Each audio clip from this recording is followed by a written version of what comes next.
You're watching NASA TV.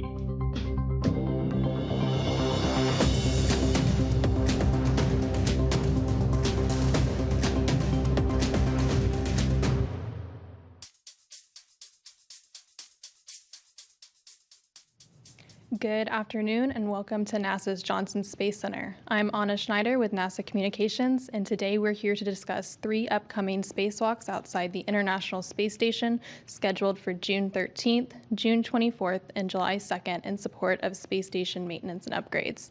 Our briefers today are Dina Cantella, Deputy Program Manager for the International Space Station Program, Sandy Fletcher, EVA 90 Spacewalk Officer, Nicole McElroy, EVA 91 Flight Director, and Farouk Sabur, EVA 91 and 92 Spacewalk Officer.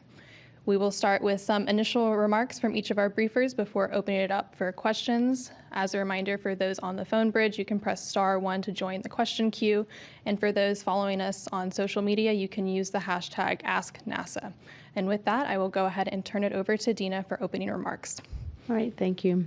And thanks, everyone, for joining us and tuning in today. Before I get into the spacewalks, I would like to just give you a brief rundown of how operations are going on the International Space Station. Of course, we had a successful Starliner docking on Thursday, and we welcomed Butch and Sunny on board, as you heard from the post-docking media press conference. But I wanted to add that they also brought with them an extra pump for a urine processor of ours, and we immediately pulled that out, and on Friday had the ISS crew install that, and now the urine processor is working again. So great news on that front. And of course, they brought Butch and Sunny, and Butch and Sunny are they are an extra set of hands, not to make it so utilitarian, but anyway, but it's really great to have them on board. Of course, they've been doing the objectives associated with their mission, the crew flight test mission, and trying out habitability and testing things inside that spacecraft. But we've also already put them to work on ISS doing some science objectives, which is great because, of course, we have the 3 spacewalks upcoming, and we have a lot of EVA preparations that are necessary. So the ISS crew has been very busy with that. So having Butch and Sunny available to perform some key critical science has been outstanding. So it's really great to have everyone on board.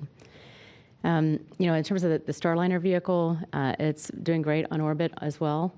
You heard after the post-docking press conference that there were some, observations during the ascent and rendezvous that we'll be working through while it's sitting on ISS and docked to ISS. And so we do have commercial crew program, Boeing, ISS teams all integrated, working very well together in order to come up with a forward plan for getting us in the best posture for that undock and reentry. So I'm just going to give you some examples from an ISS perspective, but you heard about the sublimator. Sublimator used more water than was anticipated. So from an ISS standpoint, we've been looking at the best water that we can give them to help them top off the tank and what kind of adapter is necessary in order to get the water into their tanks. So that's going very well. And then we also had the thrusters, and we had the helium system leaks, as well as an oxidizer valve that's been essentially sticky. And so for all of those items, we've got various teams working what are the best operational and other testing opportunities that we have for those items. And we'll have a pre-departure telecon very specifically to address each and every one of those items. But right now, the teams are still working through what are the best ways to go about testing and preparing for that undock and reentry for those. So our outstanding operations team has put together a month-long plan that shows the opportunities for us to undock CFT from an orbital mechanics standpoint, as long as we have good weather. That happens every few days. And so where can we insert spacewalks has been kind of a challenge. As you know, we've delayed the CFT undock date to no earlier than the 18th. That gives us an opportunity to perform this EVA on time. To have it back-to-back, where we had an EVA followed by undock, was really not the most convenient. From an ISS standpoint, we did want Butch and Sunny to help us with a few things, and really the best course of action we all decided collectively was to push the CFT undock and leave the EVA on the same date. And then throughout the month, we've scattered the June 24th EVA, and then again in July 2nd is the third EVA. That's where we are able to spy good opportunities where we can still, if we had weather wave-offs, allow for CFT undock and have some amount of stability in our EVA planning. So, and that's the overall calendar. And now to get into what we're here to talk about, which is our 3 EVAs upcoming. The first one is Thursday, and we've got Tracy Dyson and Matt Dominic going out the door.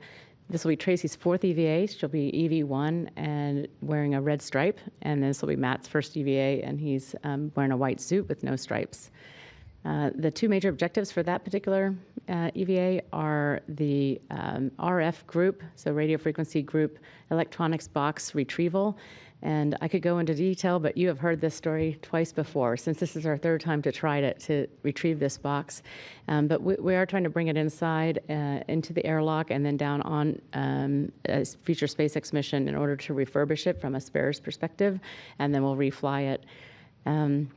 So that's our main objective, and you'll hear from Sandy next to me some of the details about how we're going to go out and get that box. Additionally, on that EVA, we've got the microorganisms task, and so this is a bit of research where we're going to swab some parts of station near vents and airlocks to see if any microbe organisms can survive vacuum, and we'll bring that inside those swabs and then freeze the samples for scientists to look at on the ground to see what we have outside. So that's the first EVA this Thursday, and then on the 24th, we've got an EVA with 3 main objectives. The first one is to go and change out a camera, essentially just put an upgraded camera out there, and in doing so, we'll be using a crew member on the robotic arm, and we'll be doing a test while that is ongoing, such that the ground team will be commanding the robotic arm instead of the onboard crew in order to drive around the EV crew member. So this is new. Typically, we don't do that because it is a little bit slower and the rates are different. And so it's best if we have crew member to crew member comm, which we know will not be interrupted by loss of signal, that kind of thing. But we really wanted to test this out. Think about on Gateway, we'd like to have a lot more robotic operations that are remote, less dependence. I'd say with a crew member using a remote, an RHC hand controller. Anyway, we'd just like to understand what are our opportunities for the future for using the ground for control. Also, if we ever found ourselves in a situation where we only had we had 2 EV crew members and no one available to drive the arm on board, then how might we drive the arm around in a contingency type EVA? So this is just ideas that we had, and we thought this was a good opportunity. This particular EVA, we've been spying, trying to look for a chance to do that. So we have that as our one of our objectives, and the second major objective is for the alpha magnetic spectrometer. In the future, we're going to be upgrading that, and so we're targeting early 2026 for that, for the main pieces to come up. So we want to check the work access for that and see what we can learn ahead of those spacewalks that will be needed for that particular upgrade. And then we're also moving another antenna that we have outside. This antenna is used for comm between the visiting vehicles and the space station, so in a rendezvous scenario. And we would like to improve essentially the signal strength and put it such that we have better line of sight between the actual visiting vehicle and the station. So we just really want to move it a couple of feet. So that's the second spacewalk. We're not announcing the crew members for that one nor the third EVA yet, just in case we have suit issues or crew time availability changes, that sort of thing. So for those 2, we'll announce that after the first EVA is done.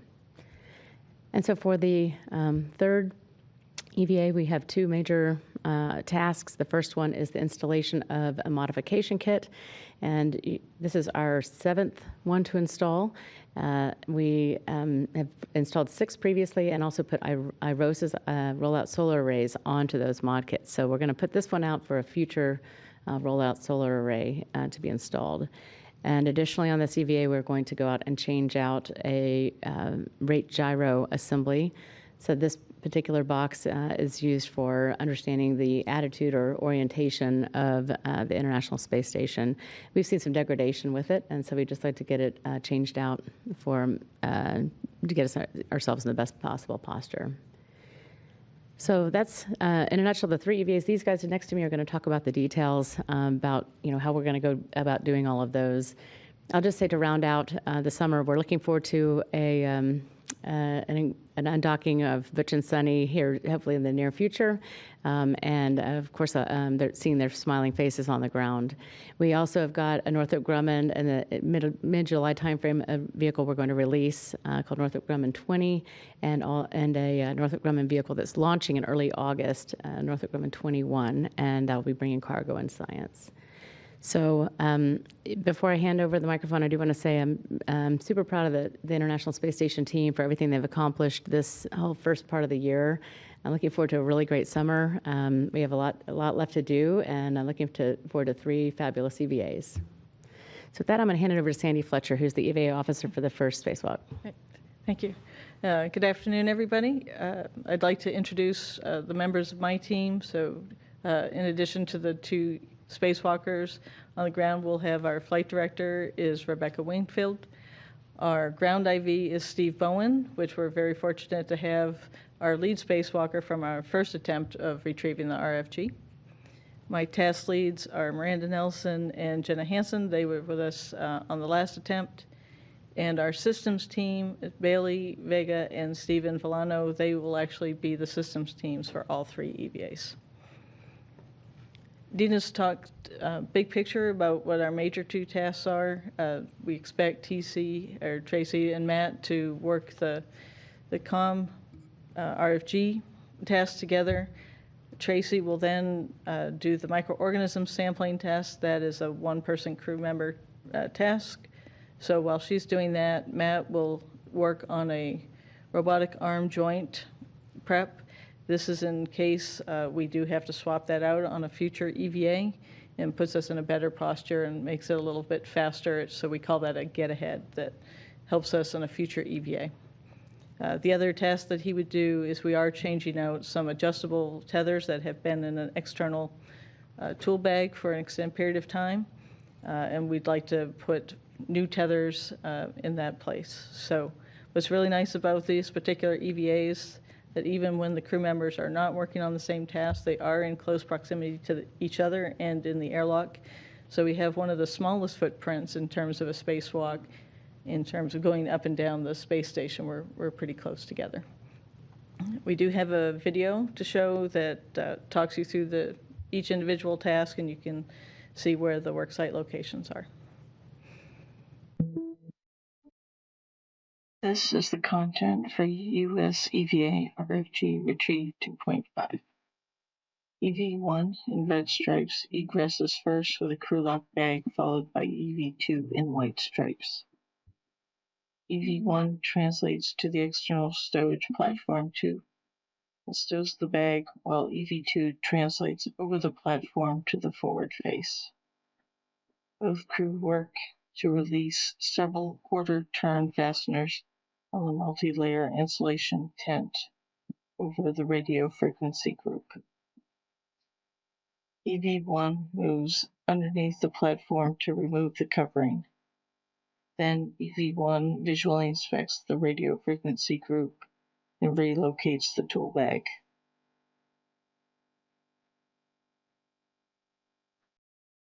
Meanwhile, EV2 takes a portable foot restraint and installs it onto the robotic arm. EV2 ingresses the foot restraint, and the arm moves to the next worksite.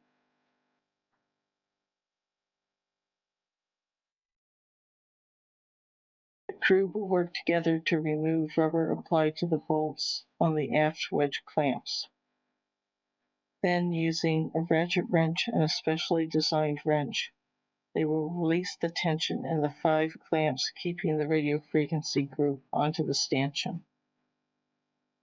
EV2 will return to the forward face of the stowage platform, then release 4 structural bolts using the pistol grip tool. Next, EV2 will slide the radio frequency group from the mounting plate. Then the arm will fly EV2 over to the airlock. Meanwhile, EV1 will translate to the airlock. After opening the thermal cover, EV1 will retrieve the microorganism's caddy and stow it externally on a handrail. EV2 will reorient the radio frequency group, and the 2 crew will stow it inside the airlock.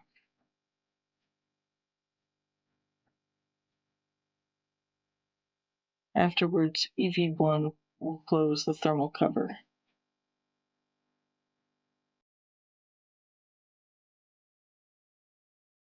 Both crew will return to the external stowage platform to secure the multi-layer insulation covering over the stanchion.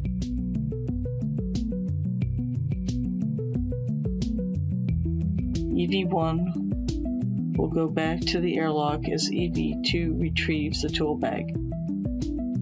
EV1 puts the microorganism handle and caddy on their mini workstation.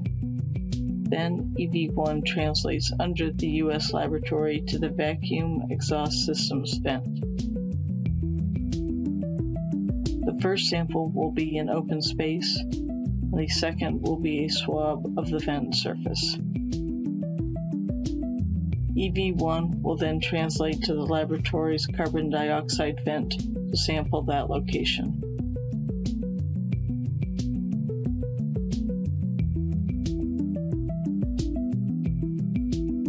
Next, EV1 will return to the airlock to swab samples at various locations around the airlock hatch.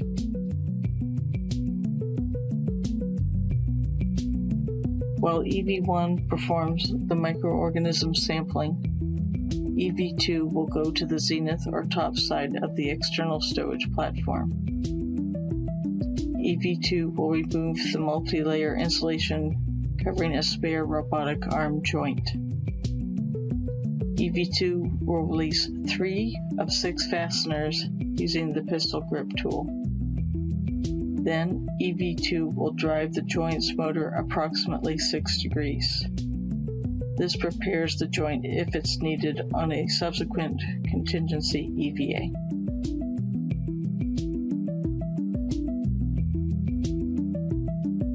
After recovering the joint, EV2 takes the crew lock bag back to the airlock, where EV2 will replace some tethers in a bag. That completes the planned task for this EVA.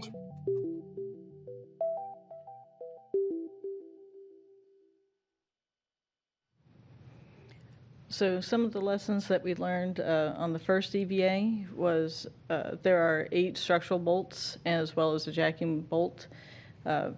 We released all of those. We did not have any issues with the structural bolts, but the jacking bolt is to try and maneuver the radio frequency group off of the stanchion, and it failed to move the box at all. So we went back. We had a rough idea. What we suspected was the issue was on the aft side of the box, there are these wedge clamps that are actually holding the box onto the stanchion itself. So we had to come up with a new way of releasing the tension. There are 5 of these. And if you remember the last briefing, we did talk about the RFG wrench, which was a specially designed tool. And that's to be used to hold the bolt head steady while we release the nut underneath it. That was our plan for the second EVA, but we had another task that had a higher priority. That was the trundle bearing assembly.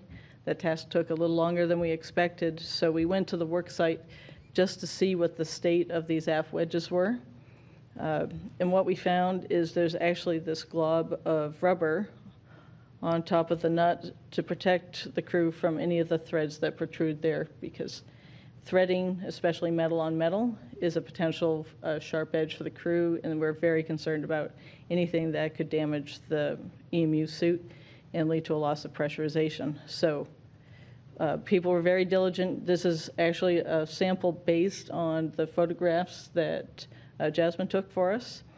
And you can see somebody was very careful to make sure that nobody could accidentally access this bolt. But now we have to access this bolt, but I have to do that in a way where I do not risk the crew members' gloves.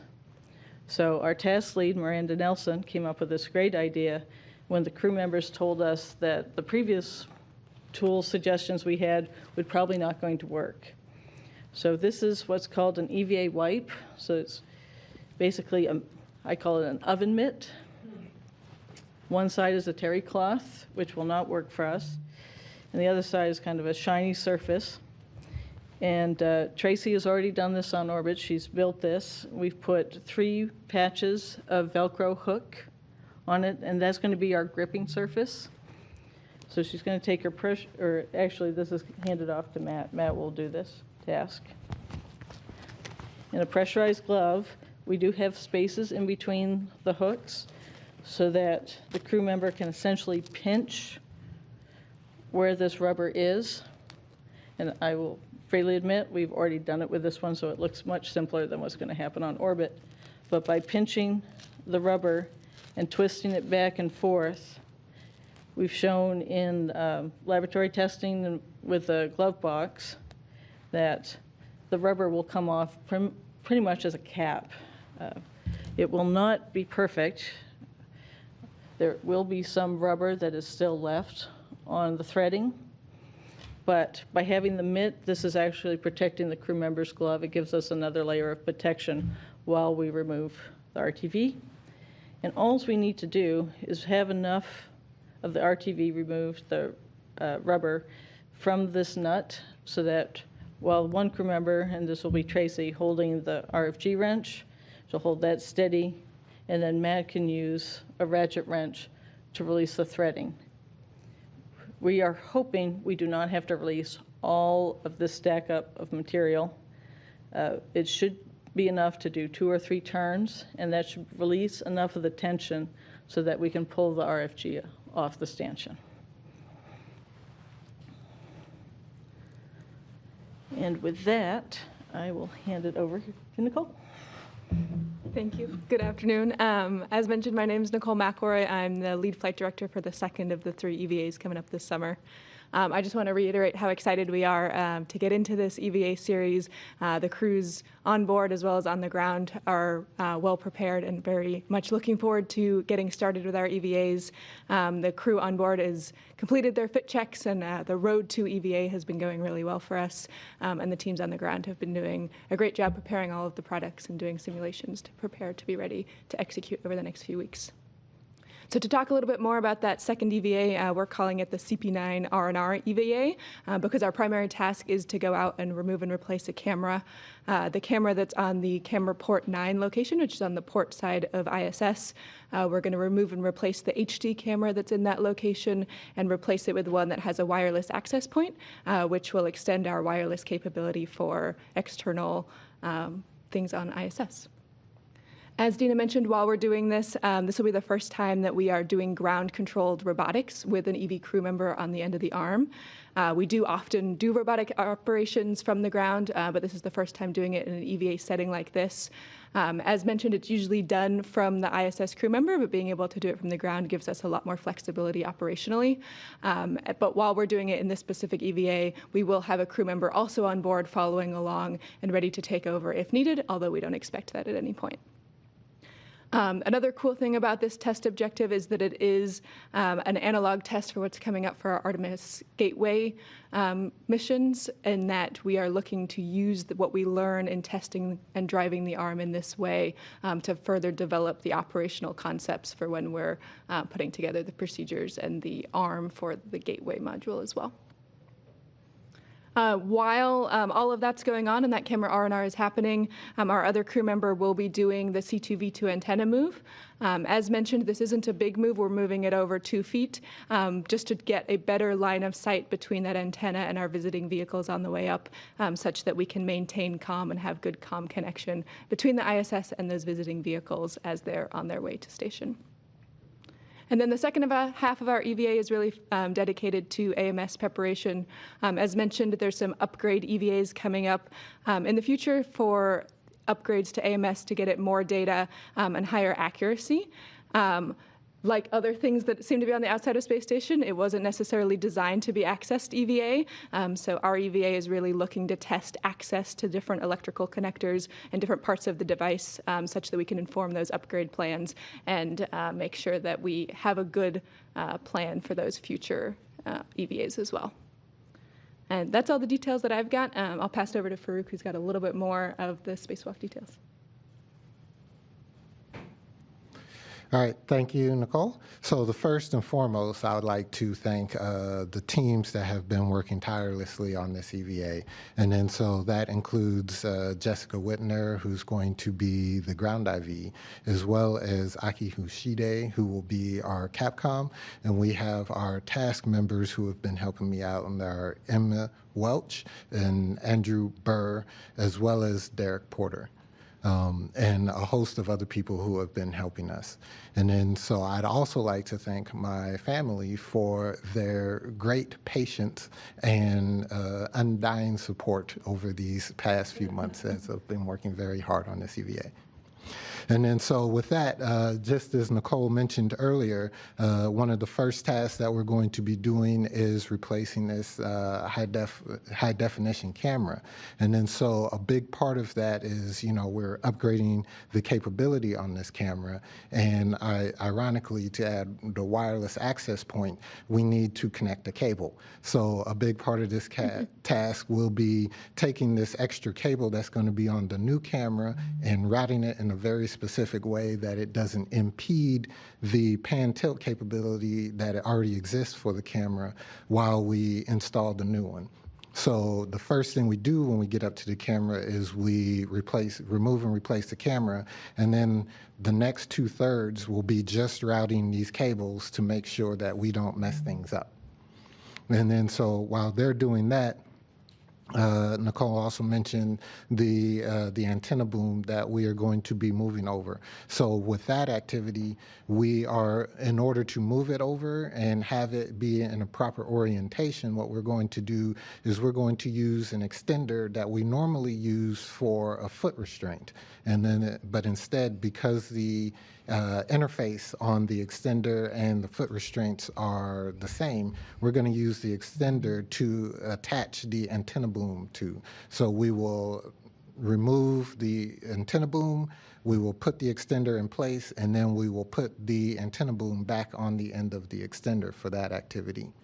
Another activity that EV2 will be doing is routing a jumper cable between 2 power channels on the P4 integrated equipment assembly.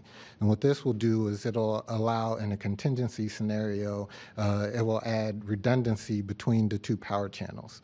And then so literally it's a jumper cable going from one point to another point.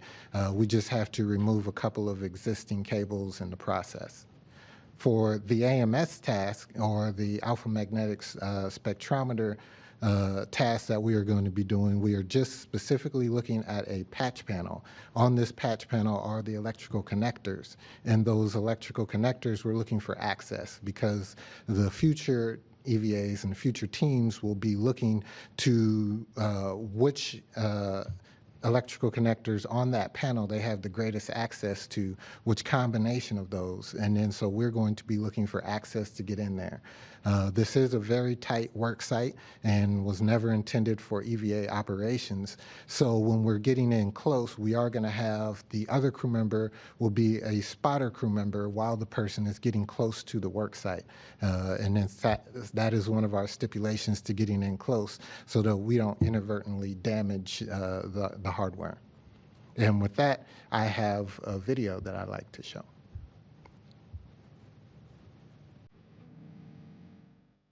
Welcome to US Spacewalk 91. EV1 starts by taking the bag with the high-definition camera and translates port to the robotic arm setup position. They will temp stow their bag and translate to the camera port location to pre-stage some tethers and relocate an Ethernet cable to the base of the stanchion. EV1 will then retrieve a foot restraint and place it on the robotic arm.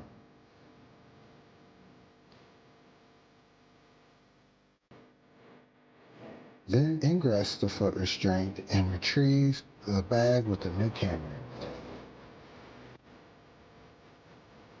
EV2 starts the EVA by retrieving the worksite interface extender or WIF extender and bundling it to the cable bag. They then translate port to the P4 integrated equipment assembly to stow the cable bag. This bag is being pre-staged for the upcoming IROSA Prep 2 Alpha EVA. When complete, EV2 will take the WIF extender to the C2V2 antenna boom relocate worksite on the aft side of P3. EV2 will temp stow the antenna boom, then install the WIF extender, lastly relocating the antenna boom to the end of the WIF extender.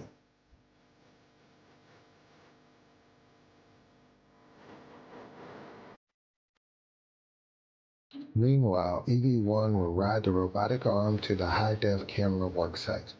They will prep the old camera for release and demate 2 electrical connectors.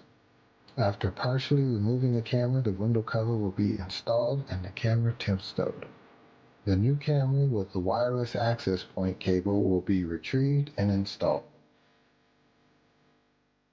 Once the 2 electrical connectors are mated, EV1 will partially route cables and install a cable restraint clamp. While EV1 works on the camera, EV2 will retrieve the DC-DC converter unit jumper cable bag from the larger cable bag. EV2 will translate outboard to the P4-P5 interface to install the jumper cable. First, EV2 will remove an existing cable and stow it on the dummy panel. Then they will install the jumper cable across 2 power channels. This will add redundancy in case of a failure on either of the 2 power channels. And finally completing the task by stowing the last existing cable on the dummy panel. EV1 continues to work on the camera by installing the cable restraint strap. EV2 translates to the camera to assist. First, they stow their bag and then translate to the base of the camera stanchion. Together, they complete the routing of the cable and mate the wireless access point cable to the Ethernet cable. With the camera install complete, EV2 retrieves their bag and then translates back to the airlock. EV1 rides the robotic arm back to the egress position. Once egress, they will retrieve the foot restraint and stow it.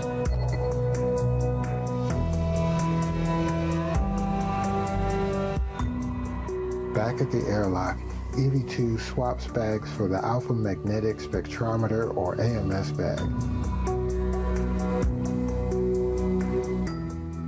They then translate starboard to the S3 AMS worksite to stow the bag.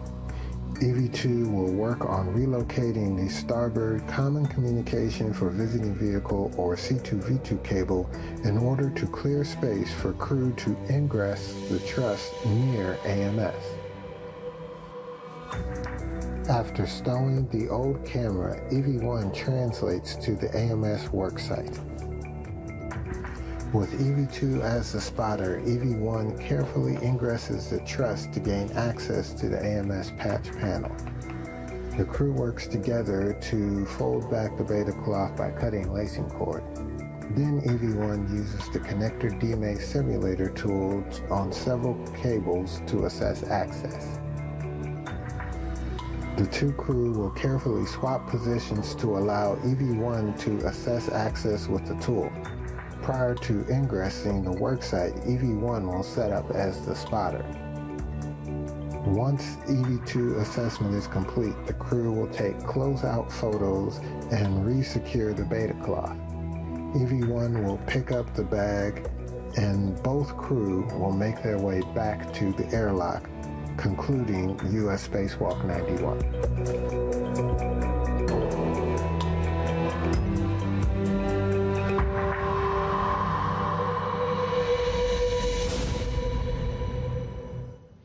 As noticed during the video, we do have, during the camera remove and replace task, we do have a second crew member come over to assist with the primary crew member. And the reason we do that is, well, partially to speed up the task once the primary objectives of the ground M1 demonstration have been completed.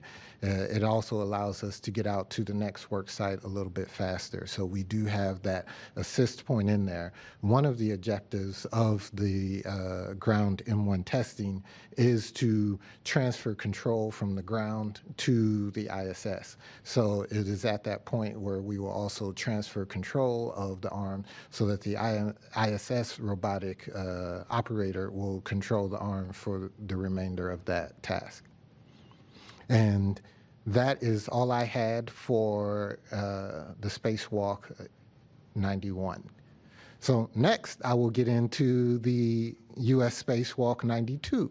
And then so for that EVA, I will be the lead EVA officer, and Fiona and Koviak will be the flight director, with Marcos Barrios being the ground IV and Sandy Moore being the Capcom.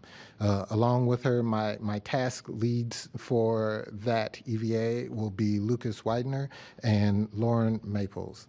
Again, for all three EVAs, we have Bailey Vega and Stephen Villano working with us on the systems or the suit side of the team. So for that EVA, there are two major objectives. The first objective is to replace the degraded rate gyro assembly. So as Dina mentioned earlier, the rate gyro assembly provides important data about the vehicle motion in all three axes. And then so because one is degraded, we need to go out and replace it. And then so what we are going to do is, in its location, the crew members have to be on either side of the truss, and then one crew member will go inside the truss, and then there'll be a primary crew member on the back side of the truss to gain access. They will pull back some thermal covers, and then they can gain access to the box, and then they will remove and replace the degraded box. In addition to that, once they are complete with that, there is the major task for this EVA will be installing the support structure for the new rollout solar array system. As mentioned earlier, we've done it 6 times before. There are 2 more times left to do it. One of those times is this EVA, and then in a future EVA, we will be installing the support structure for the last remaining power channel, and then there will be 2 separate EVAs to install the rollout solar arrays. And then so for that, the major task, we have a lot of these support structures coming out in a very large bag that is actually longer than the crew member himself. As they translate out to the work site, they will stow and then begin to put together the support structure and then install it directly onto the mass canister that is already holding an existing solar array. So it's a very sensitive piece of hardware, and we have to be very careful about how we install it such that we are not damaging the existing solar array while we install this support structure. And with that, I have another video to show.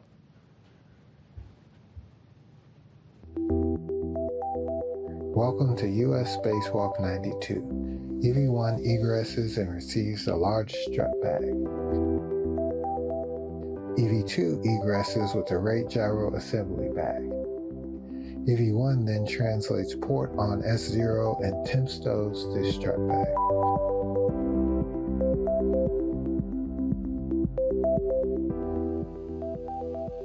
EV2 then translates port and over the truss to the aft side of S0. Once at the worksite, EV2 peels back a thermal shroud, stows the bag, and releases 2 bolts on the aft side of the box.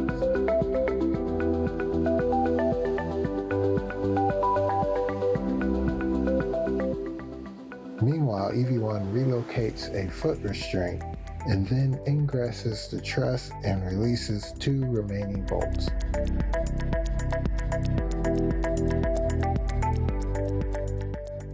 The crew released the degraded box and reinstalled the new rate gyro assembly.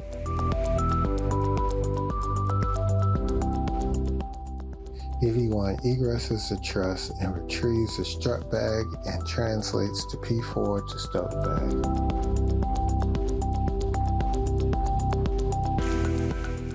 EV1 then retrieves a foot restraint for EV2 and temp stows it near the worksite. EV2 cleans up the S0 worksite and temp stows the degraded rate gyro assembly.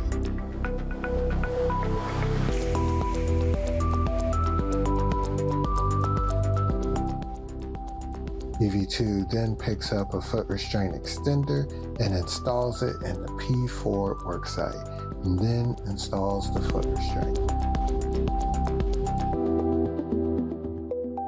EV1 builds the upper triangle of the structure that will hold the new solar arrays.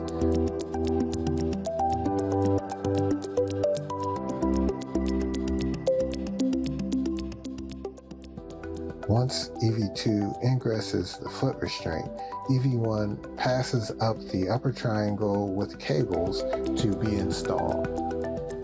The crew reconfigure the foot restraint for the next position. EV1 passes up the mid strut and the crew install the lower right strut. Next, they work together to install the right mid strut.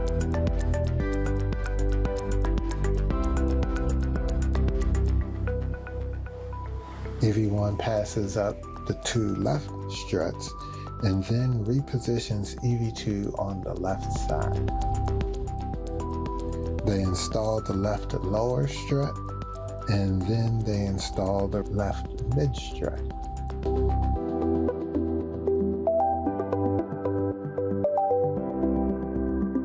EV2 egresses the foot restraint and stows tools and empty strut bag in the cable bag. Meanwhile, EV1 drives final torque on the collar bolts on the left and right mid struts.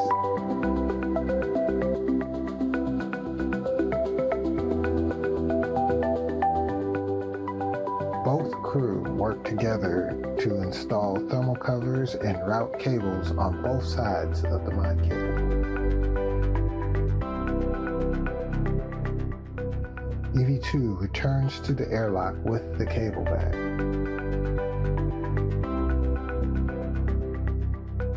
EV1 first stows the foot restraint and extender and then retrieves the degraded RGA bag and takes it to the airlock. And that concludes US Spacewalk 92.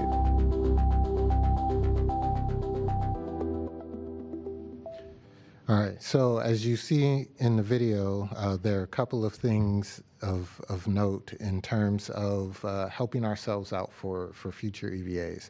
So for the CP9 EVA, one of the things that we're doing is we're taking out a cable bag to pre-stage it for the EVA 92.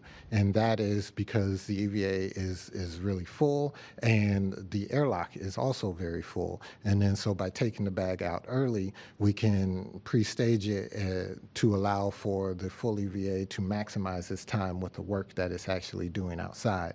In a similar fashion, the cables that were routed at the end of the video, those are for the actual EVA where they will be installing the new solar arrays because that EVA is also very full. So by pre-routing those cables, it saves them time on that future EVA.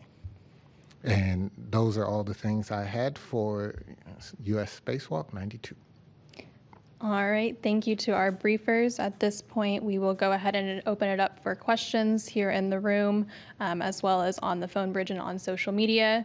As a reminder, for those on the phone bridge, you can press *1 to ask a question. If your question has been answered, you can press *2 to remove yourself from the queue, and those on social media can use the hashtag #AskNASA.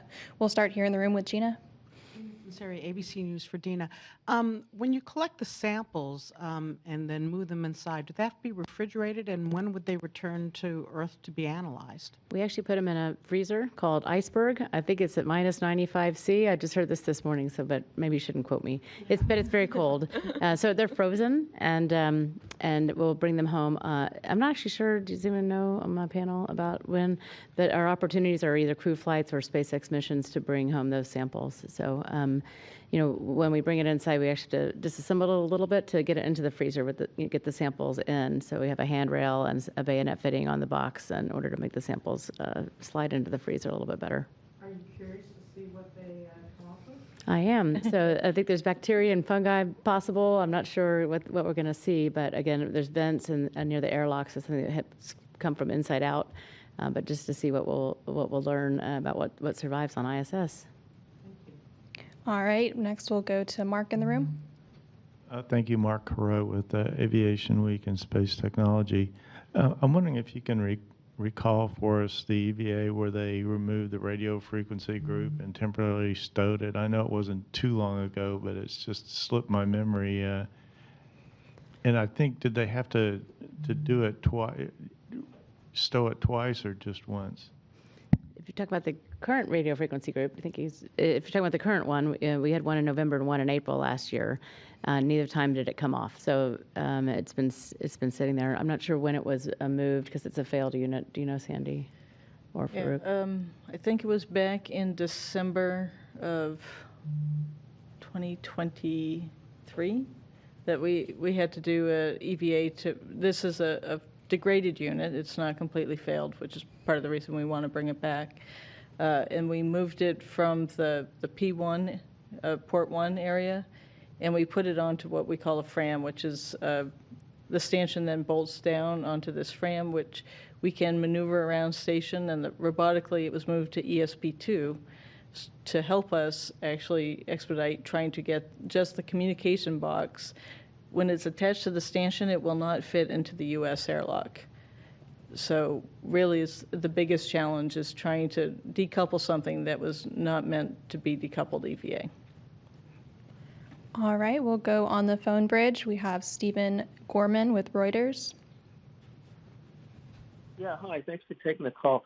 I have a question about the microorganism sampling. Is this going to be the first time that that anybody swabbed, the exterior surface of the ISS for microbes, possible microbes, or has this ever been done on any U.S. spacecraft before? Is this kind of a first, or has this been done before? I think you mentioned in your literature that Roscosmos had done similar sampling on their side of the space station before, but maybe this is the first for the U.S.? So I will say we have exposure samples. I'm not sure about swabbing particularly, where the crew goes around. I'm not aware of us ever doing it before on ISS, at least on the USOS side. We might be able to look up some information for you, though, to see if anything like this has been done. Certainly, we do have exposure experiments, and I know that there is a group of scientists that's very interested in this. For example, for going to Mars, understanding what we might carry with us to the Martian surface, accidentally discovering something on the Martian surface that actually came from us, that kind of thing. So, there is a large group of scientists that's interested in this. So. We'll have to get you any, historical information on this side. We'll look that up for you. All right. Next up, we have Bill Harwood with CBS. Yeah, thank you very much. Regarding the AMS access in the upcoming EVA, how tight is tight? In other words, the astronaut's down in the truss halfway, I guess. But I mean, is he sticking his hands, or he or she sticking their hands in there to judge whether tools would fit? I mean, it kind of just describe the whole access issue and what you're trying to learn. Thanks. Yes, so I can do that. So tight is relatively tight, and then so in general, like you mentioned before, the crew member is sticking their feet halfway into the truss, and then so the patch panel is actually on a lower beam of the AMS hardware itself, and then so largely it's the patch panel that they'll be most concerned with, and it's getting access to that work site without touching any of the sensitive areas on the hardware itself, which can be challenging. And that is why we have a spotter, the crew member on the outside, really kind of observing some of the no-touch areas to help the crew member get into a location where they can access that patch panel. And then so once they access the patch panel, they'll be taking a small tool that would simulate a connector demate tool, and then they will put it directly over the connectors to assess the access. And then so this will all be within their nominal work envelope and volume. All right, we'll take a quick question on social media. JV Mills on Instagram asks, how long do spacewalks usually last? Well, we have 4 experts up here. I'll chime in with about 6 hours and 30 minutes is what we plan to. And then we have a lot of discussions ahead of time. Are we willing to extend to say 6:45 or 7 hours and for certain types of objectives? But that's our nominal planning time. I think that's probably the answer to his question. All right, next up we have Sophie Sanchez with Cosmic Chicago. Hi, thank you for taking my call. Could I just get what is the time delay between ground control and station for that second EVA? And then also, did ground control and the astronauts train for this mission? And can you, or for the analog test, and can you just give us an idea of like what that training would have looked like? Thank you. Yeah, so the teams have definitely trained for this operation. We've actually introduced a new role into the Mission Control Center that is dedicated to doing the ground control and also talking with the astronauts while they're doing their spacewalk. And so we've practiced that in small team environments as well as a full simulation in which we practice where things go well and as well as where things maybe go a little off nominally, so the team is prepared to handle anything that may go off script during the day. Similarly, the astronauts are practicing this same thing as they're doing their preparations for the EVA and have talked with the ground operators and done some robotics practice on board so they know what to expect and what to look like. Really, the test is trying to understand and look for opportunities as we're looking forward to Gateway is just different ways to drive the arm. When the crew on board right now drives the arm, they use a hand controller. And so when we're driving it from the ground, we're using a series of different commands. And so we're understanding the difference in that. And as we talked about, as a result, we'll be driving just a little bit slower this time around and a little bit more conservatively, but we'll be able to make sure that the crew can get to anywhere that they need to go. All right, and one other one on social media. 5-year-old Paul on Instagram wants to know if the astronauts get hungry, do they have snacks? Unfortunately, no. They do take some water out with them when they go out. A lot of the astronauts that we talk to make sure to eat a fairly hearty breakfast, I think, before a spacewalk, and then they get a little hungry when they come back inside. All right, back to the phone bridge. Steve Gorman with Reuters has a follow-up. Yeah, I have another question about the CST, the Starliner. Do the CST's propulsion problems, issues need to all be resolved, sort of understood and fixed before that crew will be allowed to undock and return to Earth? Well, so just to give you some examples, by resolve, certainly we'll all need to agree on what the plan is and that we all believe that we're ready to come home with the crew on board. So the answer to that is yes. But for example, we have got one thruster that we're not sure that is going to return. We might try to hot fire that away from station, but we would be using the other thruster sets, for example, and we'll go through the operations for that, make sure that's acceptable. And one thruster, of course, would be acceptable to come home without.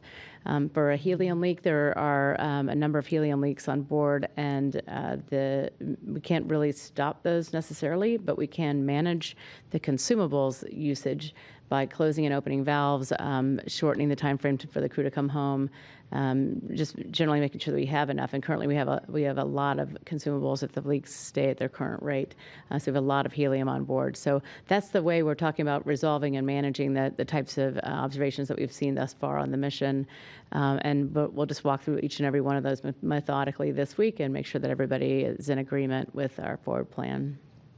And as a reminder, we are also planning for a pre-departure briefing with management, and we'll share details of that once it's available. Back in the room with Mark Carreau. Yes, thank you. Mark Carreau with Aviation Week and Space Technology again. When you're doing the ground control robot arm at restrain, what they can do that they wouldn't be restrained from doing if they were controlling from the space station. And, you know, I'm just looking for if there's, I know you're working on a plan, and so this could all change, but I just wonder for this exercise, if there's some restraints that you'll be observing. The biggest constraints that we're putting in place is really the speed. So there's no physical places the arm can or cannot go from the ground. We do have a planned flight that we expect the arm to fly to take the EV crew member out to that location to remove and replace the camera and then fly back. And we've simulated that as well as put it through all of the different robotics VR lab in order to make sure that we expect we have good clearances, et cetera. So everything that we expect to do is known. And then there's a bit of flexibility when we get to each of those work sites to be able to move the crew members a little bit left, a little bit right in order to be able to reach and touch the things that they need to. And those constraints are the same for the ground team as they would be for the onboard team of the box in which we can move someone around and understand the limits there. So the biggest thing that we're really doing is making sure that when we're doing those maneuvers, we underestimate how far the crew member needs to go at first.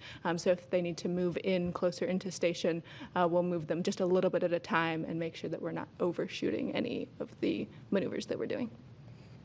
All right, and one last question on the phone bridge from Bill Harwood with CBS. Yeah, it's just a follow-up for Farouk on the AMS work. When you talked about being on guard against damaging any hardware coming into contact with stuff when you're dealing with that tight workspace, is that primarily cabling, wiring, or is there some structure on AMS that's particularly fragile? I'm just trying to understand what it is you're guarding against an inadvertent tap or hit by the crew member. Thanks. Yeah, and then so most of that is the cabling in there. So in particular, there's one cable called the ACC cable that is a light sealed cable, and that is, you know, critical to the data that is received from the hardware itself. And then so obviously if you bump the light sealed cable and allow extraneous light to go into that box, then you know you destroy the results. And then so that's the major one that we are very sensitive about not coming into contact. But there are also a number of other cables on the hardware itself feeding information and sensory data that, you know, we're working in a work site where those weren't intended that crew members would necessarily be.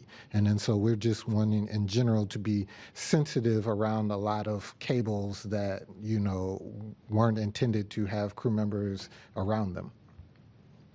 All right, that's all the time we have for questions today. We hope you'll tune in to each of the spacewalks.